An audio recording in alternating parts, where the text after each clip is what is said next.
like book haul, I guess.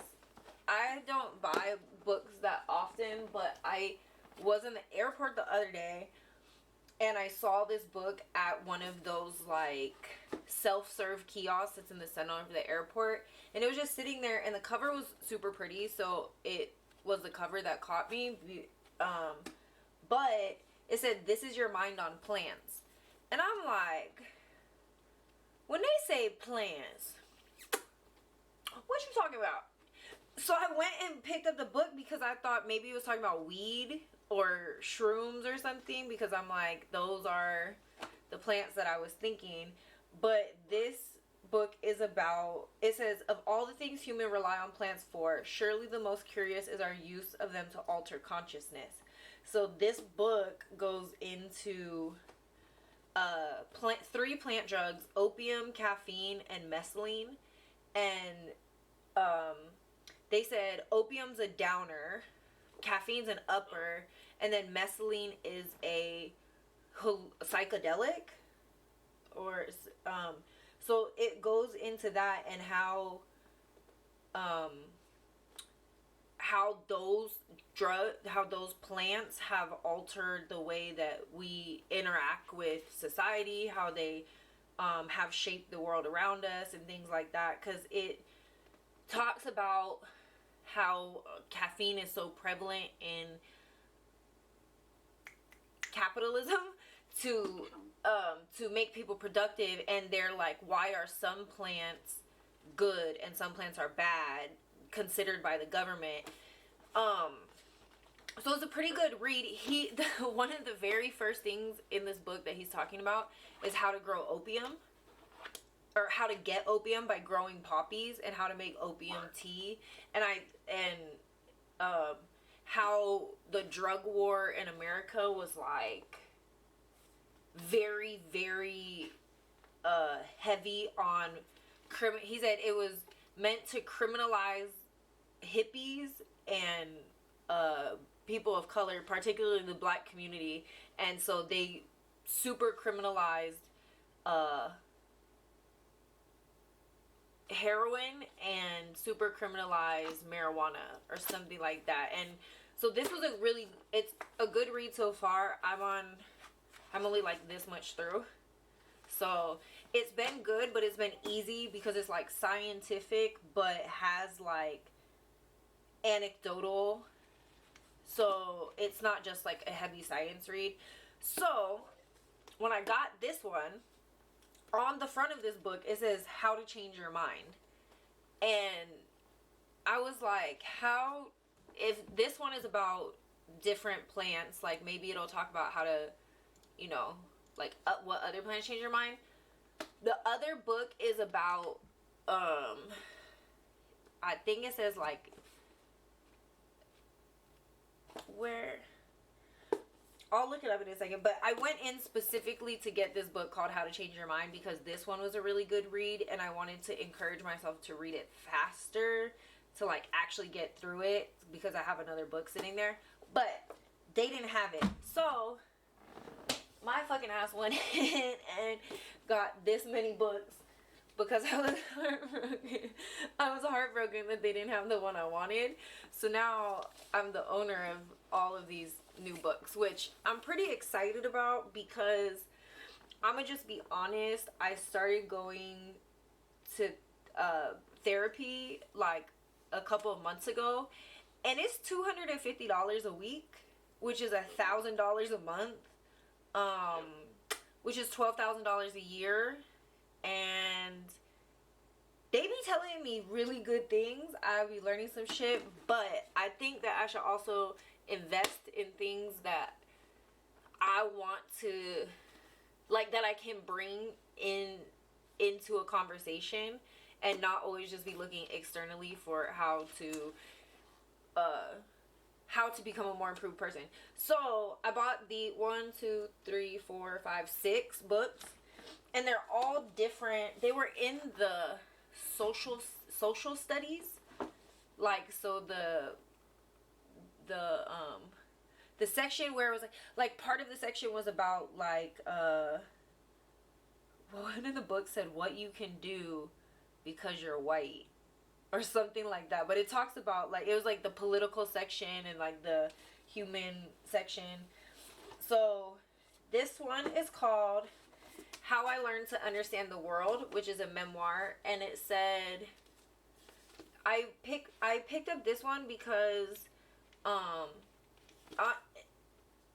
it seemed really easy to read when I opened it. This Hans Rosling person was mentioned in some of the other books that I've read, and what the very first page when I read this, it said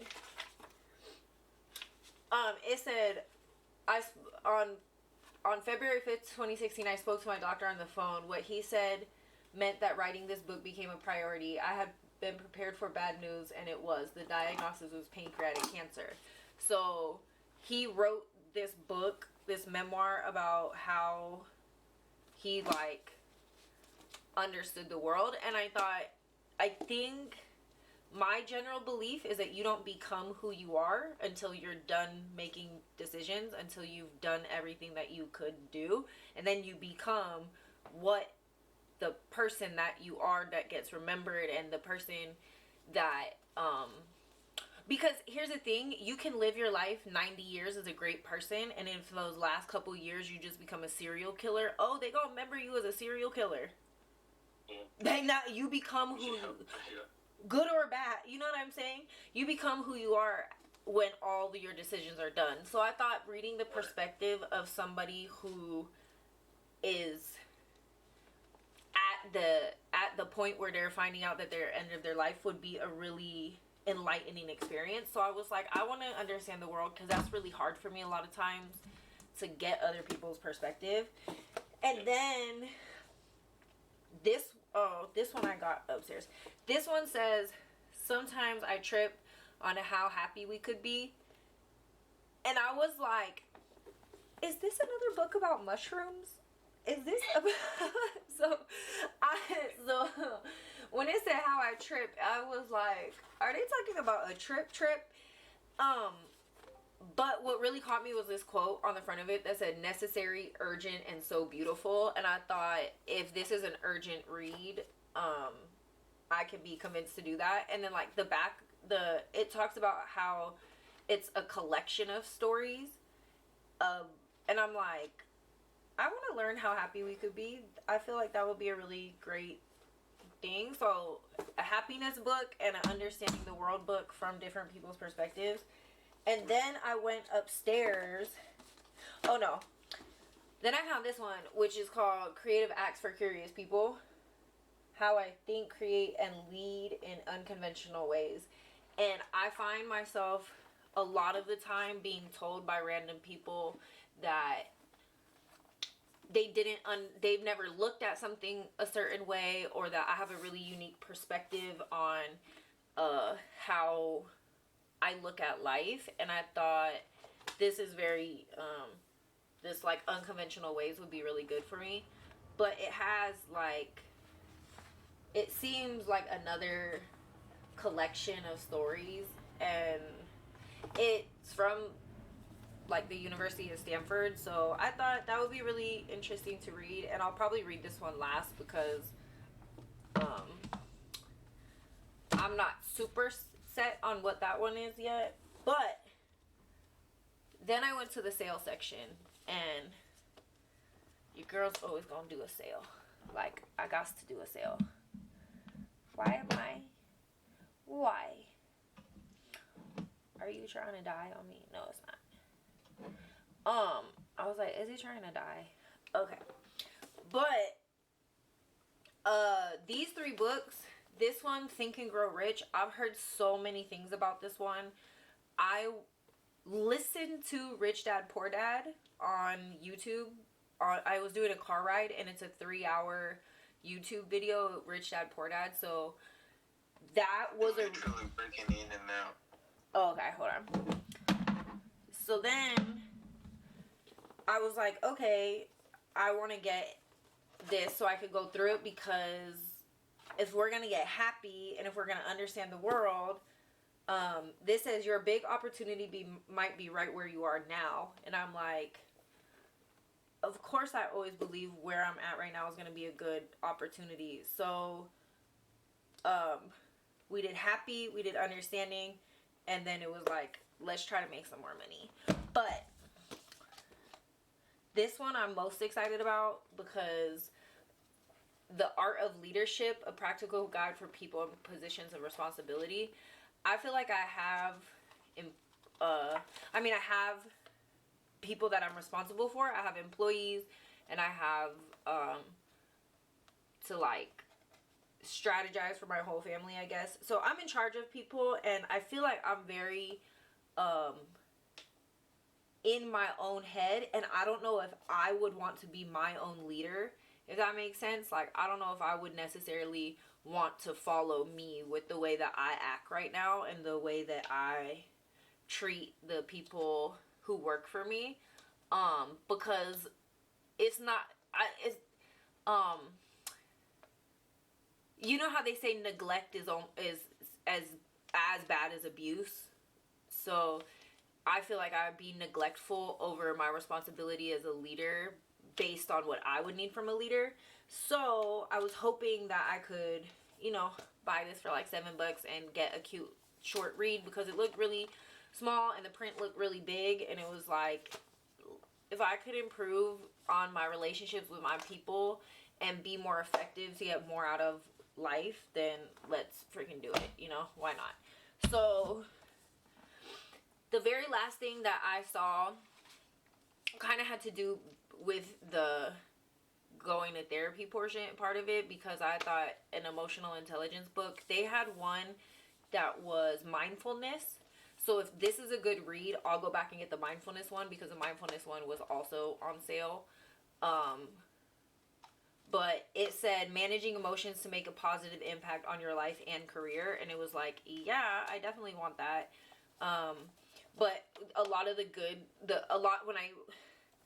when I go into a store, I pick up a book and I read the whole front page, because I feel like they put, really important stuff in the heading and the subheading, and then like sometimes they'll put pictures or quotes. So I always read the front, and then I tend to read the back all the way through as well. Like, I'll sit and read both of them.